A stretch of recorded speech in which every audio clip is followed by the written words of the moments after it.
तक तमाम मैचेस में हमारा जो बैटिंग ऑर्डर है वो बिल्कुल नाकाम रहा है। कल भी मिडिल ऑर्डर तकरीबन फ्लॉप रहा है, सिवाय साहबजादा फरहान के कोई प्लेयर काबिल सताइश इनिंग नहीं खेल सका। क्या ये बात मजीद तकवीत नहीं पकड़ी कि सिफारिश और फेवरेटिज्म के तहत टीम सिलेक्शन की गई है? क्योंकि इसमें देखें ना, अगर शादाब पे क्रिटिसिज्म हो रहा है कि अगर आप इब्रार अहमद को बाहर निकाल सकते हैं, शादाब की कैसे जगह बनती थी? आपने शादाब को टीम से नहीं निकाला, इब्रार को निकाल दिया। बल्कि कल से अब तक एक बहुत ज्यादा सोशल मीडिया पर क्लिप वायरल हो रहा है कि नेशनल टीवी पर जो हमारा स्टेट ओन टेलीविजन है, पाकिस्तान टेलीविजन, वहां पर शादाब खान को डिफेंड कौन कर रहे हैं? उनके सुसर सकलैन मुश्ताक। और वो जो आर्गुमेंट कर रहे हैं मोहम्मद हफीज के साथ कर रहे हैं कि शादाब खान की परफॉर्मेंस अच्छी है। बिल्कुल आपने सही कहा कि शादाब खान जो है, अगर वो परफॉर्मेंस नहीं कर रहे तो शादाब खान को ड्रॉप किया जा सकता है, आप अबरार अहमद को डाल दें। लेकिन पता नहीं माइक हसन असल में जिस मुल्क से आए हैं, न्यूजीलैंड, वो सात समंदर पार के, वहां की जो क्रिकेट की डायनेमिक्स है वो डिफरेंट है हमारे मुल्क में, और हमारी क्रिकेट में ये मामला चलेंगे नहीं। अब आप देखें ना, बाबर आजम, जिस तरह मैंने पहले कहा, सारे फॉर्मर क्रिकेटर्स कह रहे हैं कि बाबर आजम अब T20 फॉर्मेट के प्लेयर नहीं रहे। अगर वाकई आप समझते हैं कि बाबर आजम को खिलाएं तो उनसे इनिंग्स ओपन करवाएं। एग्जैक्टली, उनको उनको ऑर्डर बदल देते हैं। आप साइम अयूब को नीचे लेकर आ जाए। आपने एक मैच, वो नौजवान बच्चा है ख्वाजा नाफे, उसको खिलाया, उसने 5 रन बनाए नमीबिया के खिलाफ मैच में, उसके बाद ख्वाजा नाफे को ड्रॉप कर दिया। तो क्या ख्वाजा नाफे को खिलाने का फैसला गलत था, या ख्वाजा नाफे को गलत खिलाया गया, अगले मैच में आपने ड्रॉप कर दिया? तो मतलब कोई एक सिमत हमें इस टीम मैनेजमेंट की नजर नहीं आ रही। मेरे ख्याल में गलत प्लानिंग की वजह से आज हमें ये दिन देखना पड़ रहे हैं। अगर बेहतर प्लानिंग करते माइक हसन और सलमान अली आगा, अब सलमान अली आगा, जिस तरह मैं शुरू में आपसे कह रहा था कि एक कप्तान जिसकी अपनी परफॉर्मेंस नहीं है, वो ड्रेसिंग रूम में दूसरे को कैसे डांटेगा? एग्जैक्टली, वो लीडर का रोल कैसे करेगा? Babar Azam is a star, T20 में उनके सबसे हाईएस्ट स्कोर है पाकिस्तान के उसमें, और बड़े प्लेयर हैं सिर्फ, और बैटिंग ऑर्डर में अगर आप फोर्थ पे खिला रहे हैं तो फिर ये ज्यादती है उनके साथ कि आप या तो ओपनिंग कराएं या फिर उनको T20 में खिलाएं ना। पर इस तरह से फोर्थ ऑर्डर पे लेकर आना, उससे उनकी कारकर्दगी मजीद मायूस कुन ही रह रही है। सर, आप क्या समझते हैं कि ये जो शादाब की आपने बात कर ली हुई है, तो अगर बिलफर्ज हम सेमीफाइनल में पहुंच भी जाते हैं तो इस अगर मगर के साथ आपको लगता है कि सेमीफाइनल में भी हम जीत सकेंगे इस पैटर्न के साथ और इस टीम की जो ऑर्डर है उसके साथ? नहीं, पहली बात के अब हम दूसरी टीमों पर हमारा पूरा इन्हिसार है।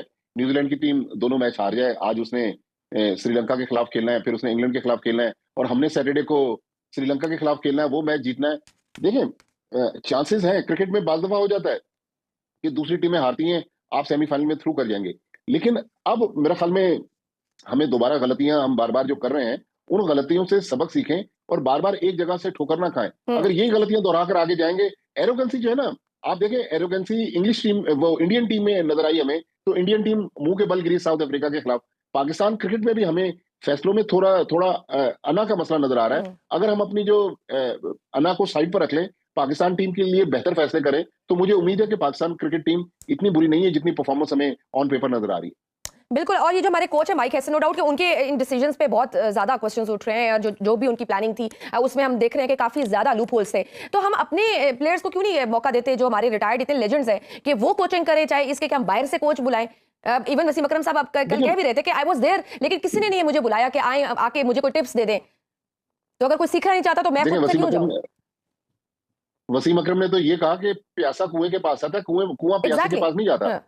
लेकिन हमने देखें, अब हमारी इंतहाई अदब के साथ हमारे जो साथी सहाफी हैं, जो हमारे फॉर्मर क्रिकेटर्स हैं, जब हमारे लोकल कोचेज आते हैं तो वो कहते हैं फॉरेन कोच आना चाहिए। अब फॉरेन कोच आ गया है तो वो कहते हैं कि यार फॉरेन कोच हमारी क्रिकेट को समझ नहीं पा रहा।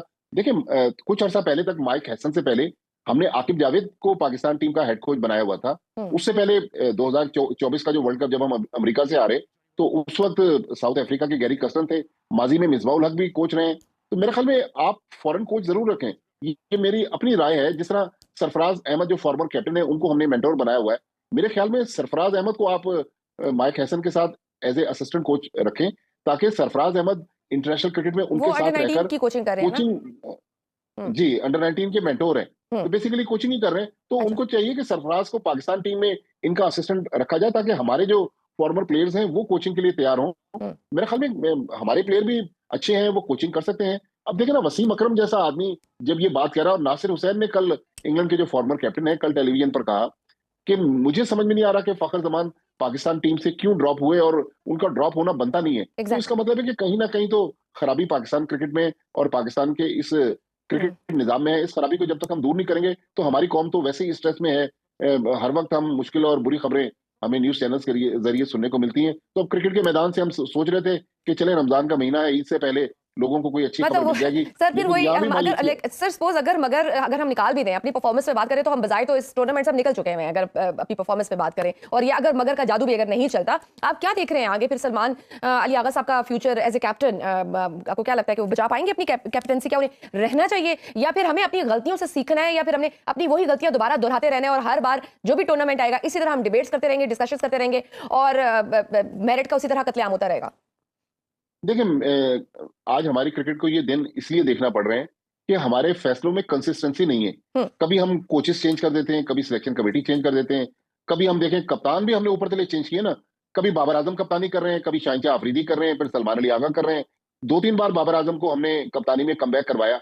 मेरे ख्याल में किसी ऐसे प्लेयर को कप्तान बना दें जो पाकिस्तान टीम को भी आगे लेके चले और अपनी परफॉर्मेंस से दूसरों के लिए मिसाल बने। मैं आपको एक साउथ अफ्रीका की मिसाल बताऊं कि साउथ अफ्रीका ने अब से कोई मेरा ख्याल 20-22 साल पहले जब उनकी क्रिकेट क्राइसिस में आई, तो उन्होंने एक बिल्कुल जूनियर प्लेयर ग्रैम स्मिथ को कप्तान बना दिया, हालांकि उनके पास बहुत बड़े बड़े नाम मौजूद थे।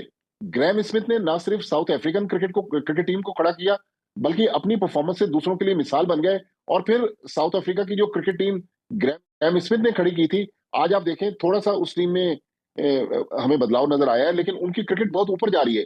तो हमें ऐसे तो फैसले आपकी करने नजर हैं। में कोई ऐसा नाम है जो आपके ख्याल में बहुत अच्छे कैप्टन साबित हो सकते हैं?